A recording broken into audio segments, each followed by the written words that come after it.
काल आहे ना गणपती बाप्पाचा विसर्जनचा दिवस होता. 11 दिवस कंप्लीट झाले ते गणपती बाप्पाला.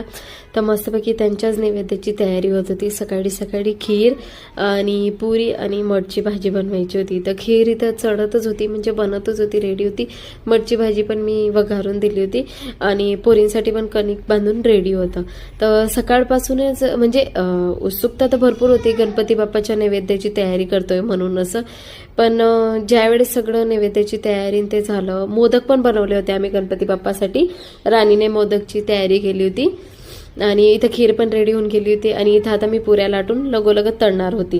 पण सकाळपासून माइंडमध्ये तेच होतं, यार इतके म्हणजे 11 दिवस कंप्लीट होऊन गेले, नको हा दिवस नको यायला पाहिजे होता गणपती बाप्पाच्या विसर्जनाचा. खूपच हे होत होतं, आनंद पण होत होता की नाही आपण आज नैवेद्य ते बनवतोय. तर मोदक पण माझे रेडी होऊन गेले होते. हे बघा, वापिस थोडेफार मोदक उरले होते ना, ते मी फ्राय करत होती. टोटल मी 30-35 मोदक बनवले होते. बाकीचे यांच्या कारखान्यात घेऊन जाण्याचे होते, बाकीचं इकडं वाटायचं होतं सोसायटीमध्ये, बाकी ताईच्या सोसायटीमध्ये द्यायचे होते आणि नैवेद्य पण गणपती बाप्पाला देऊन दिलं होतं. गणपती बाप्पाला नैवेद्य झाल्यानंतर मग आम्हीच जेवण करायला बसलो होतो सगळेजण आणि हम साथ साथ मूवी पण बघत होते. आणि मग नंतर लास्टमध्ये सगळं आवरून सावरून मग गणपती बाप्पाची आरती केली. ज्यावेळेस विसर्जनाचा वेळ येतो त्यावेळेस आरती केली, भरपूर सारा डान्स केला, भरपूर सारं नाचलो आम्ही.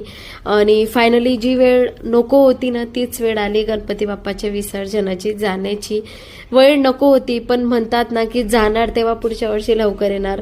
तर बस रिक्षा बांधली होती, रिक्षा केली होती, रिक्षामध्ये बसून गणपती बाप्पाचं विसर्जन केलं. मस्त मज्जा आली रिक्षामध्ये जाताना. आणि जामनगरला आहे ना इथं कुंड केलेली आहे, स्विमिंग पूल राहतं तसं.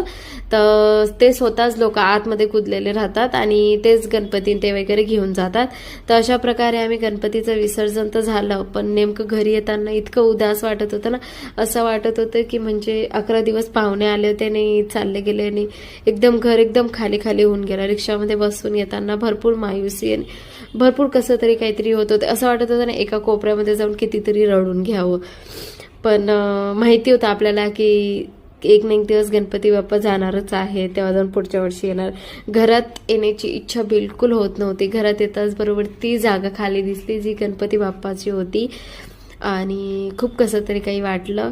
तर माझं सगळं असंच प्रसाद वगैरे असंच राहू दिलं होतं मी, नैवेद्य वगैरे. तर आज होता माझा छोटासा मिनी ब्लॉग. कसा वाटला कमेंटमध्ये सांग.